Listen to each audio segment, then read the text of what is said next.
Assalamualaikum warahmatullahi wabarakatuh.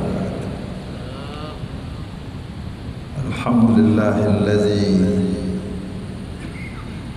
an'ama alaina bi ni'matil iman wal islam. Asyhadu an la ilaha illallah wahdahu la syarikalah wa asyhadu anna Muhammadan abduhu wa rasuluh sallallahu alaihi wasallam. Allahumma salli wa sallim ala hadzal nabiyil karim wa ala alihi wa sahbihi ajma'in.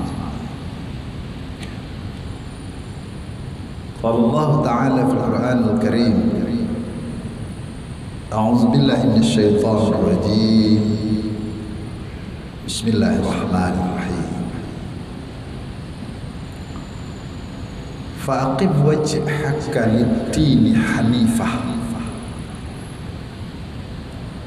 fitratallahi allati fataran nas 'alaiha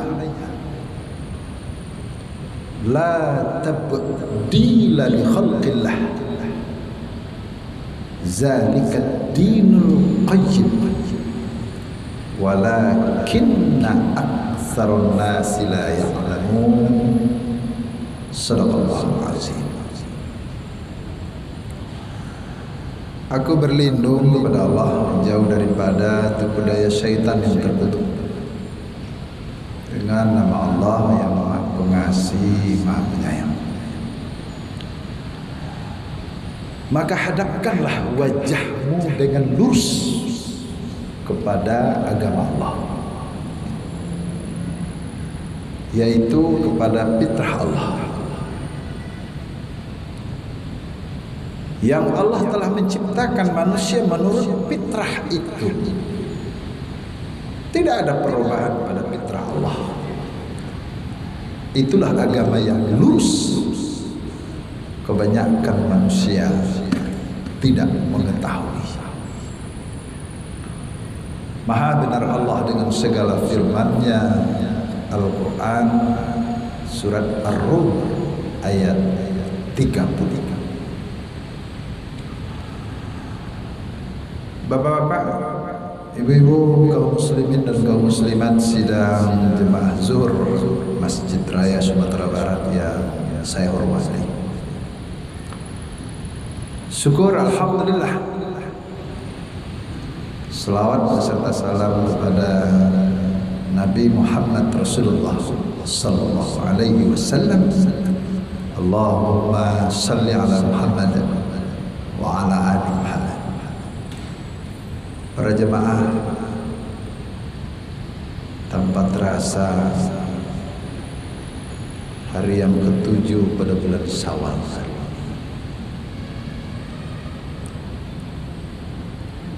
dan satu minggu kita ditinggalkan oleh Ramadan. Maka ada mengatakan istilah yang paling jauh dengan kita itu adalah masa lalu. Dia tidak akan kembali lagi. Dan yang paling dekat dengan kita adalah kematian. Dia akan datang tiba-tiba. Beruntunglah orang-orang yang telah menyatakan Ramadan sebagai bulan ibadah, dan sangat rugilah orang-orang yang telah mengabaikan Ramadan itu sendiri. Rupanya untuk mendapatkan kekekalan Allah, untuk mendapatkan ibadah yang bernilai di sisi Allah, tidak hanya cukup dengan syarat dan rukun saja, tapi banyak hal yang akan kita perhatikan. Kita lihat, ada seorang yang ahli ibadah. Dia tidak hanya mengerjakan ibadah wajib, ibadah sunnah pun tak pernah dia tinggalkan. Tahajud tak pernah dia tinggalkan. Duha tak pernah dia tinggalkan. Malah sampai-sampai dia menyatakan, untuk mendekatkan diri kepada Allah Subhanahu wa taala, sehingga dia abaikan hubungan sesama manusia. Begitu rutinitasnya ibadah yang dia lakukan, dia nyatakan kecintaannya kepada Allah Subhanahu wa taala. Tiada hari baginya untuk melakukan ibadah. Tapi satu ketika, sewaktu ahli ibadah ini akan melaksanakan tahajud, rupanya di tempat sajadah yang biasa sudah ada duduk sesosok manusia. Ternyata setelah dia menegur yang dikatakan manusia, rupanya malaikat.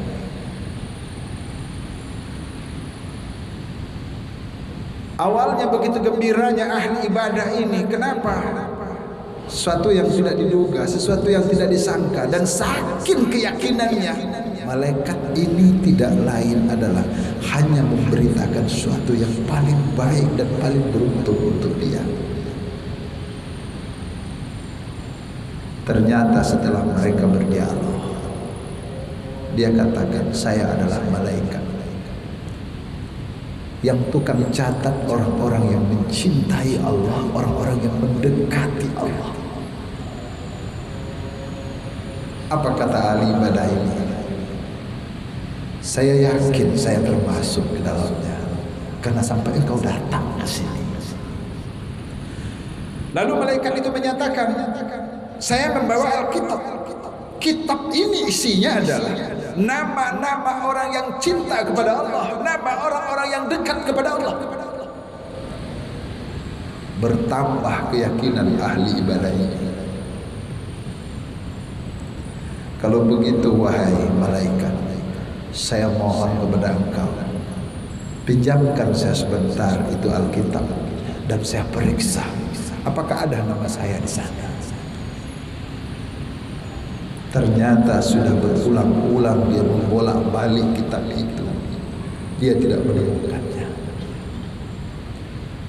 Di sana mulai ada kesangsian, ada keraguan bagi ahli ibadah ini. Lalu dia menyatakan, wahai malaikat, sudah berulang-ulang kali saya melihat catatan ini, ternyata tidak satu pun ada nama saya di sana. Sekarang saya mohon kepada engkau, tolong lihat di mana nama saya. Kenapa tidak ada nama saya? Lalu malaikat itu menyatakan, memang nama kamu tidak ada di sini. Saya ingin memberitahukan kepadamu. Yang pertama adalah, kenapa namamu tidak dicatat? Karena satu di antara penghalang pencatat dari namamu menjadi orang-orang yang cinta Allah, orang-orang yang ahli ibadah, disebabkan oleh karena apa yang telah kamu lakukan menjadikan kesombongan di dalam dirimu sendiri. Apa yang telah kamu perbuat menjadikan engkau merasa lebih daripada orang. Apa yang telah engkau ibadah yang engkau lakukan, engkau nyatakan seolah-olah orang lebih rendah daripada kamu. Maka kesombongan yang kamu miliki, itulah di antara penyebab nama kamu tidak termasuk kepada orang-orang yang mencintai Allah, orang-orang yang ahli ibadah, sekalipun ibadahmu tetap seperti itu. Meraung-raunglah ahli ibadah ini. Dan lalu kata malaikat, ada satu lagi, ternyata membuatmu namamu jauh dari catatan Alkitab ini menjadi orang yang ahli ibadah, menjadi orang yang dekat kepada Allah, adalah engkau tidak peduli dengan manusia. Engkau tidak peduli dengan orang-orang miskin. Engkau tidak peduli dengan lingkunganmu sendiri. Hadirin sidang jemaah zuhur yang kita hormati, ini kebahagiaan salah dan dosa yang telah kita lakukan, sehingga Allah tak henti-henti mendatangkan wabah kepada kita. Mari kita lihat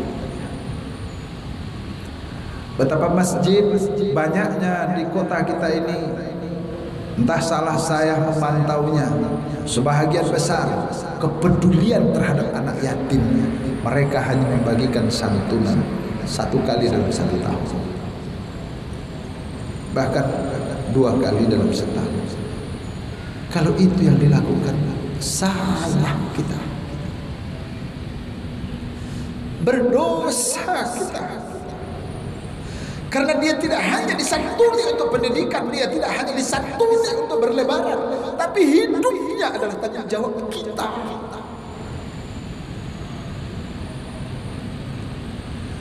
Yang lebih salah lagi adalah sudah banyak orang yang memberikan zakat kepada anak yatim. Alasannya apa? Dia memberikan zakat kepada anak yatim bukan yatimnya, tapi miskinnya. Di sini akan lebih parah lagi. Kita sudah menjadikan orang anak yatim menjadi miskin.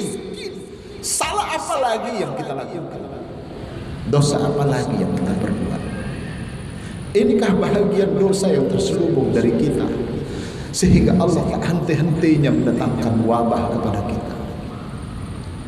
Oleh karena itu, sidang jemaah zuhur rahimahullah, jangan jadikan ibadah kita menjadi sia-sia. Jangan jadikan ibadah kita tidak bernilai di sisi Allah. Tapi satu di antara kuncinya, setelah kita berbuat sesuai dengan syarat dan rukun, ada yang lebih penting lagi. Jadikan ibadah untuk menjadikan kita lebih tunduk kepada Allah, bukan menjadikan kesombongan.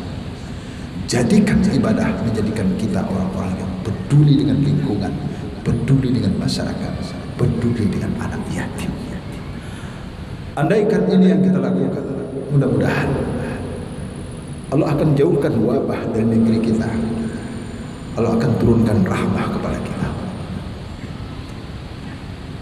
Sidang jemaah sekalian rahimahullah, inilah bahagian dari orang-orang yang kembali kepada fitrah itu, yang menyatakan ibadahnya hanya kepada Allah, dan dengan ibadahnya akan mengenal lingkungannya dan akan mengetahui hidup berhubungan sesama manusia. Mudah-mudahan ada manfaat. Terima kasih banyak. Maaf. Assalamualaikum warahmatullahi wabarakatuh.